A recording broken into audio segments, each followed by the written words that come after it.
통일벼라는 쌀 품종이 있습니다. 오래전에 우리 한국에서 개발했던 쌀 품종인데, 이 쌀 품종의 특징이 뭐냐면은 물이 아주 적은 데서 쌀을 맺을 수 있는 그런 품종입니다. 한국에서 개발한 건데 1970년대만 해도 우리가 자급자족 식량을 이 4천만이 넘는 인구가 자급자족하기가 어려워서 저희들이 어릴 때 학교 가면은 도시락 검사를 했던 게 기억이 나요. 쌀을 너무 소비하지 못하도록 보리하고 쌀이 섞여 있는지 혼분식이라 해가지고 이렇게 했는지를 학교에서 다 검사를 했어요. 도시락을 싸오면 그 정도로 쌀 소비를 어떻게든지 억제를 해서 식량을 좀 골고루 여러 곡식을 먹을 수 있도록 만들어야 되겠다고 하는 그런 시절에 나온 것이 통일벼라고 하는 품종의 벼입니다.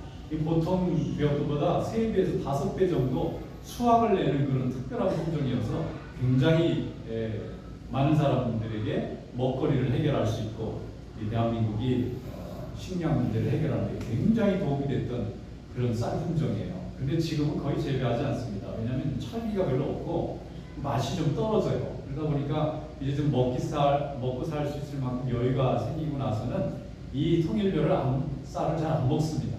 통일벼 볼 수가 거의 없어요. 그런데 최근 들어서 이 통일벼가 다시 등장했어요. 어디에 등장했냐면 아프리카에 등장했어요. 아프리카의 나라들은 대륙이 굉장히 크지 않습니까? 유럽하고 아시아 합친 대륙의 2번째로 큰 게 아프리카인데, 아프리카 땅덩어리가 얼마나 크냐면 남아메리카, 북아메리카를 합친 거를 옮겨놓으면 그거의 3배나 큰 대륙이 아프리카예요. 그 아프리카는 나라가 50개나 넘는 나라가 있습니다. 굉장히 큰 나라인데 주로 좀 가난하다는 이미지가 강하죠. 왜냐하면 거기는 농사 짓기가 굉장히 힘들어요. 제가 우리 교회 선교지인 코트디부아르에 가보면 쌀을 지을 수가 없어요. 쌀을 짓는다고 해도 굉장히 소수만 지을 수 있는데 왜 그런가 하면 물이 부족해요. 그래서 이분들이 식량을 어디서 얻느냐면은 아삭기라는 나무가 있는데 꼭 우리나라에 약간 무슨 조그만 사철나무 비슷하기도 하고 아니면 아카시아나무 비슷하기도 하고 굉장히 키가 작아서 사람 키 한두 배 정도 되는. 그거를 캐가지고 그 밑에 약간 감자나 이렇게 고구마 비슷하게 생겼는데 굉장히 작아요. 그 뿌리를 갈아서 그걸 가지고 가루를 만들어서 그걸 쪄서 밥을 먹는 거예요. 그러니까 부인들이 이거를 밥을 먹으려면 하루 종일 노동을 해도 이 식구들 밥을 먹일 수 있는 식량 거기 너무 힘든 겁니다. 우리나라에 보면 잔디밭에 있듯이 그 아삭개나무가 널려 있는데 해가지고 그걸 먹는 게 밥을 먹는 건 얼마나 힘들겠어요. 근데 쌀은 자체로 굉장히 많은 곡식을 만들어내잖아요. 그래서 아프리카 분들이 이게 음식 문제를 해결하지 못하니까 그 나라에서 벌어들이는 그 많은 그 돈의 대부분을 식량 사는데 다 허비하는 거예요. 세계적으로 식량을 가장 많이 만드는 나라가 러시아하고 우크라이나입니다. 세계적인 곡창지대가 거기 있고, 그리고 캐나다나 미국도 굉장히 이제 식량이 많이 나오잖아요. 세계적으로 식량을 제일 많이 생산하는 두 나라가 지금 전쟁하고 있으니까 그 피해가 전부 아프리카로 가는 거예요. 사다 먹어야 되는데 제대로 올 수가 없으니까 없는 사람이 속출하는 겁니다. 그래서 한국에 있는 거기 이제 이렇게 기업을 하기 위해서 가신 분들이 있잖아요. 주재원들도 계시고 또 나라에서 또 파견한 공무원들도 계시고 그런 분들이 이렇게 아프리카 가보니까 너무 불쌍하잖아요. 그래서 정말 이 사람들이 먹고 사는 문제를 해결을 못해서 나라가 발전할 수도 없고 돈을 벌어도 먹는데 다 허비해야 되니까 생산을 위해서 투자할 수도 없고 이러니까 몇몇 나라 좀 잘 사는 나라 빼고는 다 가난한 거예요.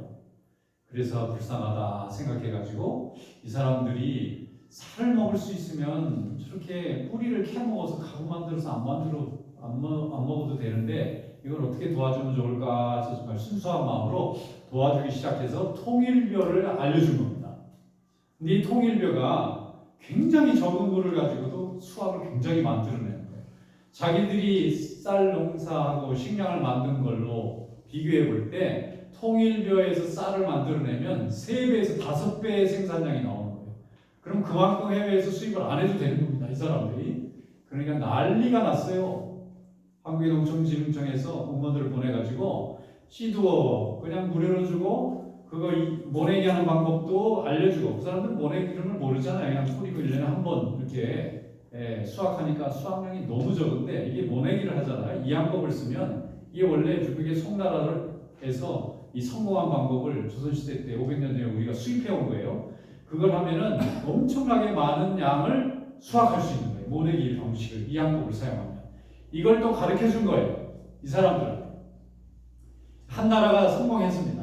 그러니까 주변에 있는 나라, 우리도 가르쳐 줘. 거기도 또 가르쳐 줍니다. 그러니까 기계가 없으니까 이양기도 아예 보내줘요. 추수할 때 탈곡기도 보내줍니다. 기계도 다 보내주는 거예요. 그런데 특징이 뭐냐면 대가를 안 받아요. 보통 아프리카 나라들은 자원은 많아요. 이 광물 같은 게 많기 때문에 이게 곡식이 많은 이 부유한 나라들이 곡식 줄 테니까 광물을 싼 값에 넘기라는 거예요. 그러니까 사실은 광물을 착취하는 거나 마찬가지인데 보통은 그렇게 해서 식량을 주지 그냥 안 주거든요. 그런데 한국은 그렇게 하지 않고 대가 없이 그냥 쌀을 많이 생산하는 방법을 조건 없이 가르쳐 주는 거예요. 그러니까 지금 뭐 한국 사람들 보면 열광을 하는 겁니다. 아프리카 사람들이. 우리 먹는 문제를 어떤 나라도 해결을 못 해줬는데 이 사람들은 순수한 마음으로 정말 씨도 갖다 주고 방법도 알려주고 물을 줍게 되는 방법도 알려주고 추수하는 방법도 알려주고, 그러니까 식량이 쏟아져 나오니까 모든 아프리카 나라들이 서로 한국에서 좀 그 사람들 보내달라고 하고 이 사람들이 또 한국을 찾아와서 한국에서 또 농사도 배워가고 이렇게 되는 거예요. 이제 가나도 그렇죠, 탄자니아도 그렇죠. 탄자니아가 엄청나게 넓은 나라입니다.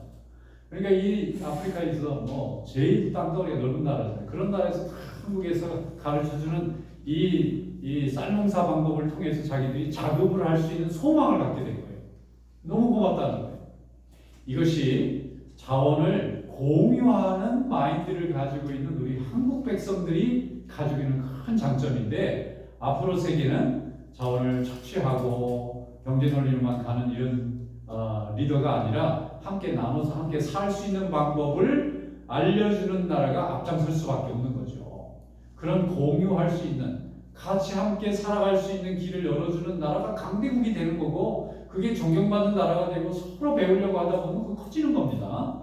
여러분 이 내용을 보다 보면 어쩌면 이것이 꼭 성경에서 주시는 예수님의 말씀, 사랑하라, 원수까지 사랑하라는 말씀과 상당히 닮았어요. 그래서 한국 사람들이 이렇게 조건 없이 남을 나눠주는 이런 방법을 어디서 배웠을까 하고 생각을 해보면, 이 농사를 짓는 이 일을 하다 보면 한국에서 이 문화가 말이죠, 할 수 있으면 사람들을 서로 존중해야 되는 이런 풍토가 생기는 거예요. 원래 한국은 너무 땅이 척박합니다. 쌀 농사를 질 수가 없어요. 이 베트남이나 태국이나 이런 나라는 그냥 뿌리기만 해도 막 쌀이 넘치는 그런 좋은 지역이고, 기후도 따뜻해서 1년에 2번, 3번씩 쌀을 질 수가 있잖아요. 그런데 한국은 그런 나라가 못 돼요. 너무 산골짜기가 복잡하고 그냥 땅도 돌도 많고 이런 데서는 쌀을 질 수가 없는데, 한국이 유일하게 그런 척박한 산악지형에서 쌀 농사를 성공한 유일한 나라입니다. 이렇게 쌀을 성공을 하려면은 경제적일 뿐만 아니라 부지런해야 되고, 그 다음에 또 하나는 같은 동네 사람들끼리 노동력을 서로 쉐어해야 돼요. 이걸 한국에서는 이렇게 뭐라고 그러죠? 주고받는 거, 이게 서로 도와주는 거. 이래가지고 품앗이라는 말 있잖아요. 이번에 내가 일을 할 때 나 혼자 할 수가 없어요. 그러니까 동네 사람들이 다 와서 그 집에 일을 도와주고, 다음 날은 저 집에 갈 때 온 동네 사람들이 다 가서 도와줘야지 혼자서는 이 노동력을 감당할 수가 없는 거예요. 그러다 보니까 한국에 어떤 말들이 있느냐면은, 일단 사람은 살려놓고 보자. 이게 무슨 말이냐면, 아무리 죽이도록 미운 사람이라도 언젠가는 이 사람이 도움을 없으면 나도 죽어요. 그러니까 사람은 일단 살려놓고 봐야 돼요. 이런 환경 속에서 자라다 보니까 우리 예수님의 말씀하고 상당히 많은 면에서 이렇게 받아들이기 좋은 풍토가 되어 있는 거예요. 사랑하라, 서로 미워하고 싸우지 마라. 이게 예수님의 말씀이지 않습니까? 그래서 하나님 말씀대로 순종하다 보니까 우리 백성들이 예수도 잘 믿는 거예요. 왜냐하면 우리의 정서가 너무 잘 맞는 거예요. 예수님의 말씀대로 우리가 순종하는 거예요. 그래서 하나님 말씀대로 우리 백성들이 열심히 믿음 생활을 잘했더니 하나님 우리 백성들에게 복도 주시고 우리 백성들을 통해서 또 주의 말씀과 사랑도 증거되도록 그렇게 하나님이 만드셨다고 믿습니다. 오늘 주님이 주신 이 귀한 말씀을 통해서 하나님의 말씀이 정말 살아있는 진리의 말씀을 깨닫고 오늘도 축복받는 성도들 될 수 있기를 주님의 이름으로 축원합니다. 자, 오늘 말씀 함께 읽어보겠습니다. 마태복음 5장 39절에서부터 44절 말씀 다 같이 읽어보겠습니다. 나는 너희에게 이르노니 악한 자를 대적하지 말라. 누구든지 내 오른편을 아물치거든 왼편도 돌려대며 또 너를 고발하여 속옷을 가지고자 하는 자에게 고독 가지고 다투게 하며 또 누구든지 너를 억지로 머리를 가게 하거든 그 사람과 심리를 동행하고 내게 구하는 자에게 주며 내게 꾸고자 하는 자에게 거절하지 말라. 또 내 이웃을 사랑하고 내 원수를 미워하는 것이라는 것을 너희가 들었으나 나는 너희에게 이르노니 너희 원수를 사랑하며 너희를 박해하는 자를 위하여 기도하라. 아멘. 예수님의 이 산상수훈은 마태복음 5장, 6장, 7장을 일컫는 말입니다. 이 세 말씀이 얼마나 중요하고 귀한 말씀인지 산상보훈과 같이 보석과 같이 귀한 산에 올라가서 하신 주님의 말씀이다 이렇게 말씀하는데 영국에서 유학을 했던 인도의 지도자였던 간디가 있어요. 마트마 간디라는 이름을 가지고 있는데 이분이 성경을 영국에 와서 이제 열심히 읽어볼 기회가 생긴 겁니다. 원래 이 사람은 인도 사람이라 힌두교인인데 인도가 영국의 식민지였잖아요.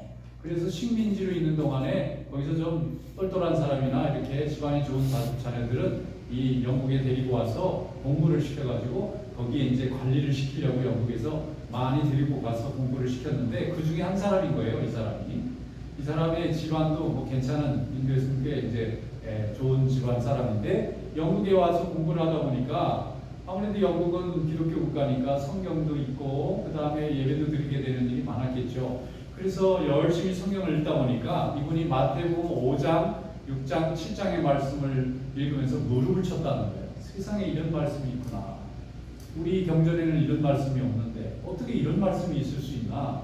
그러면서 이 사람이 여기다가 이거 뭐라고 이름을 붙였냐면 이 산상수는 사랑의 마그나 카르타다. 마그나 카르타가 지금부터 한 700여 년 전에 생겼던 이 영국에 있었던 대헌장이거든요. 왕과 백성들 사이에 큰 헌장을 만들었는데 이것이 발전해서 나중에는 민주주의의 굉장히 큰 토대가 돼요. 그래서 마그나 카르타라고 부르면 이건 대헌장이다, 그레이트 커맨드먼트다 하고 말할 수 있는 수준을 말하는 것입니다. 그런데 이 마태복음 5장과 6장과 7장을 이 사람이 마그나 카르타다, 이건 인류의 마그나 카르타다, 사랑의 대헌장이다 이렇게 말씀했어요.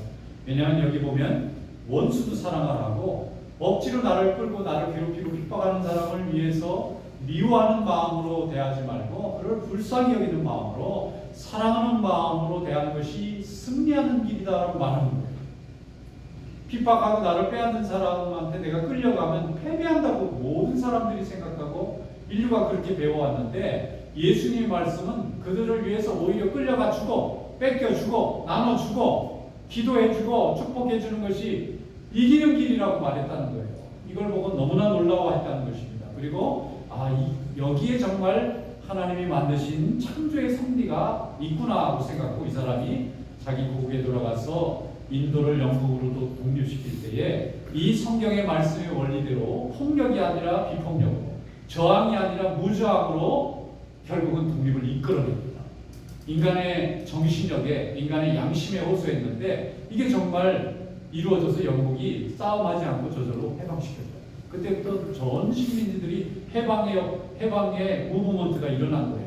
인도가 해방이 되니까 그다음 다른 나라들도 계속해서 해방이 되는 거예요. 식민지 시대에 100년이 넘도록 나라들이 다 착지당하고 있었는데 이때부터 영국이 해방하니까 다른 나라들도 차례대로 다 해방이 돼서 그 20세기는 해방의 시대가 되지 않습니다. 모든 나라들이 스스로 다 독립이 되고 해방이 되는 시대가 되지 않았겠어요? 그래서 이 시작이 하나님의 말씀이니 마태복음 주님의 말씀에서 일어났다는 거죠.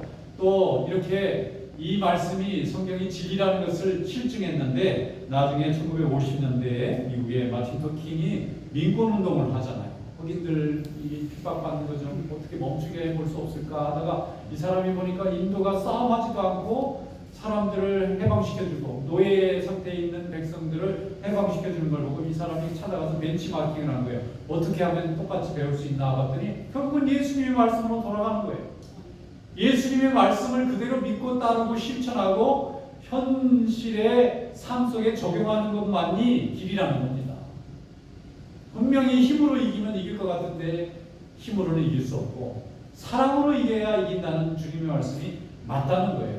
그래서 결국은 마틴 루터 킹의 민권운동도 승리를 해서 많은 사람들이 그 억압으로부터 벗어나지 않습니까?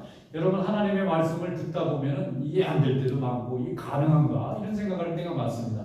오른편 뺨을 치는데 왼편을 돌려드리라며 억지로 겉옷을 뺏어가는 사람들 속옷까지 내주라며 나를 강제로 끌고 오리를 가는데 심리를 가주면 그게 가능하겠습니까? 불가능하죠. 그렇게 하면 우리는 패배했다고 생각하고 억울하다고 생각하고 괴롭다고 생각합니다. 이걸 용서한다는 것은 불가능한 일이에요. 그런데 놀랍게도 우리나라 속담에 보면 지는 게 이긴다는 말이 있어요. 참 이상합니다. 우리 민족이 어떻게 그런 지혜를 배웠는지 예수님의 말씀하고 매우 닮은 경험적으로 지는 게 이긴다는 것을 깨닫는 거예요. 그때는 당장 지는 것 같은데 나중에 보면 그게 지는 게 아니고 이기는 게 된다는 경험을 우리도 해보는 겁니다. 그런데 예수님이 오른편 뺨을 치면 왼편을 돌려대고 또 억지로 오리를 끌고 가면 심리를 가지는 것이 이기는 길이라고 말씀하셨다는 것을 보고 아멘하고 믿는 거예요. 우리의 경험도 일치하는 거예요. 예수님의 말씀 속에서. 오늘 말씀대로 우리가 살게 되면 세상 사람들은 바보라고 우리를 조롱합니다. 뺏기는데도 좋다고 그런다고요. 끌려가는데도 끌고 가는데도 괜찮다고요. 그리고 우리를 괴롭히고 죽이려고 하는 사람을 위해서 기도해주고 축복해주라고요. 이렇게 사는 사람은 세상에서 바보 멍청이라고 해요. 그런데 예수님은 그렇게 바보가 되라는 거예요. 세상에서는 바보가 되지만 하나님 안에서는 가장 지혜로운 사람이 되는 줄로 믿습니다. 우리 인생의 최고의 목적이 무엇입니까? 우리가 하나님께 영광을 돌리고 하나님이 내게 주신 인생을 빼앗기지 않고 잘 끌고 가는데 이렇게 작은 갈등과 작은 미움과 작은 공격을 오히려 그들이 원하는 대로 다 들어주면 하나님께서 우리를 책임지실 줄로 믿습니다. 예수님이 명령하시고 하나님이 명령하시는 것은 그 명령 뒤에는 반드시 약속이 있잖아요. 이렇게 하라 하면 하는 것으로 끝나지 않고 그 하는 자에게 하나님께서 책임을 지시지 않습니까? 그래서 그들에게 내주고 모든 것을 다 빼앗기고 그들을 미워하지 않으면 주님께서 다 갚으시겠다는 거예요. 주님께서 다 해결해 주시겠다는 거예요. 우리가 순종하기만 하면 우리가 하나님의 뜻대로 순종하면 하나님이 우리의 것을 맡아주시겠다는 거예요. 여러분 원수를 사랑하고 나를 미워하고 빼앗아가는 사람을 사랑하고 내준다는 것이 얼마나 어려운 일입니까? 불가능하게 가깝죠. 그런데 그것을 가능하게 하는 것은 우리가 주님의 마음을 품을 때만 가능합니다. 사람의 마음으로는 불가능하지만 예수님이 가르쳐주신 말씀을 품으면 그 선택이 가능합니다. 그러면 주님의 마음이 우리 안에 있으면 주님이 우리 안에 살아계시는 거예요. 주님의 뜻이 우리 가운데서 역사하고 있고 그것을 책임지고 그걸 선택하고 있으면 하나님의 능력이 우리 가운데 살아계시는 거예요. 그러면 주님이 우리의 길을 열어주실 줄로 믿습니다. 오늘 말씀이 바로 그것을 말하는 거예요. 46절에서 47절에 이렇게 말씀합니다. 또 너희가 너희를 사랑하는 자를 사랑하면 무슨 상이 있으리요? 세리도 이와 같이 아니하느냐? 너희가 너희 형제에 대해 무난하면 남보다 더한 것이 무엇이냐? 이방인들도 이같이 아니하느냐? 하나님을 모르는 사람도 그 정도 사랑은 한다는 거예요. 내게 잘하는 사람에게 잘해주는 정도는 다 할 수 있지만 하나님을 모르는 사람도 그 정도는 다 의로 알고 하는데 하나님을 정말 아는 사람이 하는 사랑이 그 정도 수준에서 머물러서는 세상의 빛이 소금이 될 수 없다는 것입니다. 원수를 사랑하는 정도의 사랑이 되고 그들에게 빼앗기는 것에 대해서 보복하지 아니하고 원망하지 아니하고 절망하지 아니하고 하나님이 갚아주실 것을 믿고 소망 중에 기다리는 자가 되어야 할 때에 하나님이 우리와 함께 하시고 우리가 세상의 빛이 되는 줄 믿습니다. 하나님의 뜻을 우리가 행해 나가는 것이 중요한데 하나님의 뜻이 무엇입니까? 하나님이 온전하시기 때문에 우리도 온전한 겁니다. 주님의 뜻을 따라하는 것이 무엇입니까? 주님은 우리를 사랑하시고 이 땅에 하나님의 사랑의 능력과 역사가 이루어지기를 바라는 거예요. 그래서 주님께서 제자들이 기도를 가르쳐달라 할 때 해주신 주님의 기도가 이렇게 시작하지 않습니까? 뜻이 하늘에서 이루어진 것 같이 땅에서도 이루어지기를 원하나이다. 그렇게 기도하라는 거예요. 뜻이 하늘에서 이루어졌어요. 하늘의 땅에서도 하나님의 뜻이 이루어지게 해주시옵소서. 하나님의 여기서 아버지의 뜻이 무엇입니까? 사랑하는 거죠. 용서하는 거죠. 그리고 나머지를 하나님이 다 해결해 주시도록 하나님께 맡기는 거죠. 이것이 하나님의 뜻입니다. 피는 피를 부르고요. 보복은 보복을 기르고 힘으로 무드르려면 힘으로 반발을 받는 것입니다. 인간이 죄에서 났고 세상이 죄된 것이기 때문에 세상의 방식대로 하면 죄의 역사만 강해집니다. 거기는 하나님의 역사가 이루어지기가 어려워요. 우리의 지혜와 우리의 판단과 우리의 능력으로 해결하는 것 같아도 잠시 덮어놓는 것이 다시 뚫고 일어나는 것입니다. 이것이 죄가 가지고 있는 무서운 힘이에요. 그래서 우리는 인간이 정욕의 존재이기 때문에 하나님의 보혈의 능력으로 하나님께서 이것을 해결해 주실 때에 우리가 죄를 이기고 사망을 이기고 정욕을 이기고 세상을 이기는 줄로 믿습니다. 우리 마음속에도 세상이 있잖아요. 우리 자신을 사랑하고 자기중심적인 삶을 살고자 하는 우리 자신의 욕망 속에 마귀의 역사도 있는 겁니다. 세상의 역사도 있는 것입니다. 세상 사람들 앞에서 우리가 더욱 높아지기를 원하는 그 마음속에 죄의 역사가 있는 거예요. 그런데 인간이 가지고 있는 선택과 방법이 의로운 결과를 낳기가 어려운 것입니다. 그래서 하나님의 방법대로 순종할 때에 악한 마귀가 우리를 좌지우지하지 못하고 하나님의 능력인 성령께서 우리 가운데 승리하게 될 줄로 믿습니다. 옛날 어른들이 그런 말을 하신 적이 기억이 나요. 자식을 키울 때는 절대로 다른 사람들에게 악하게 하지 마라. 왜냐하면 내 자식의 살아가야 될 길을 막을 수도 있기 때문에 내 악한 판단이 절대로 자식을 키우는 사람은 남에게 악하게 대해서는 안 된다. 어떻게든지 선하게 해결하려고 애를 써야 된다. 이게 부모님들이 자식을 키우면서 알게 모르게 배운 지혜인데 이 주님의 말씀에 비추어 볼 때 참 지혜롭다 그런 생각을 해볼 수가 있어요. 어떻게 될지 모르잖아요. 나는 간단하게 옳고 그름을 따졌을 뿐인데 결국 그 화가 내 자녀들에게 미친다면 이게 내가 원하고자 하는 목표가 잘못되는 거 아닙니까? 그러니까 어떻게든지 할 수 있으면 이웃과 선하게 지내야 된다. 이렇게 가르치는 거예요. 여러분 하나님의 말씀이 살아있는 줄로 믿습니다. 주님께서 말씀하신 대로 순종하면 순종하는 자의 받을 복을 하나님으로부터 받게 되는 줄로 믿습니다. 겸손하면 하나님께서 겸손의 축복을 더해 주실 줄로 믿습니다. 이것이 주님의 진리의 말씀이고 이것을 순종하는 나라, 순종하는 인생, 순종하는 민족이 축복받게 될 줄로 믿습니다. 로미오와 줄리엣이 왜 싸웠죠? 아니 왜 싸우면 왜 죽었죠? 로미오와 줄리엣이란 그 소설이 있잖아요. 영국의 유명한 셰익스피어가 지었는데 우리는 로미오와 줄리엣가 사랑을 못 이루어서 서로 그냥 이렇게 잘못해서 둘이 죽게 됐다 그 얘기만 하는데요. 그러면 왜 로미오와 줄리엣이 그렇게 사랑했는데 서로 죽을 수밖에 없었을까? 그 소설에 보면 내용이 그렇게 돼 있잖아요. 두 집안이 앙숙인 거예요. 한 동네에서. 아니면 쳐다보지도 않는 거예요. 길을 가다가도 저쪽 집안 사람을 만나면 그냥 두들겨 패고 오고 또 지나가다가 저쪽 집안 사람이면 그 집에 속한 사람은 두들겨 맞는 그런 앙숙인 두 집안이 용서가 안 되는데 하필이면 두 사람 제일 귀한 자녀 둘이 사랑을 해버린 거예요. 그러니 이 집안의 문제를 해결할 수 없어서 결국 두 자식이 죽었다 그 얘기예요. 로미오와 줄리엣이 만약에 그렇게 원수지지 않았으면 두 자식이 안 죽었을 거 아니에요. 그래서 셰익스피어는 얘기하는 거예요. 여러분들이 사랑하지 않으면 여러분 자식들이 죽는 거예요. 그 얘기를 하는 거예요. 그 말 이면에는 주님의 말씀 들으세요. 용서하세요. 화해하세요. 셰익스피어의 로미오와 줄리엣의 마지막 말이 어떻게 되죠? 두 아이가 죽은 후에 두 가문이 화해하였더라. 이렇게 끝난다고요. 여러분 하나님의 말씀이 살아있는 줄로 믿습니다. 사랑해야 삽니다. 사랑해야 길을 엽니다. 우리 하나님이 함께 하실 줄로 믿습니다. 48절 오늘 말씀입니다. 그러므로 하늘에 계신 너희 아버지의 온전하심과 같이 너희도 온전하라. 여러분 하나님 앞에 순종함으로 사랑함으로 온전함을 이루는 우리 성도들 되시기를 주님의 이름으로 축원합니다. 기도하겠습니다.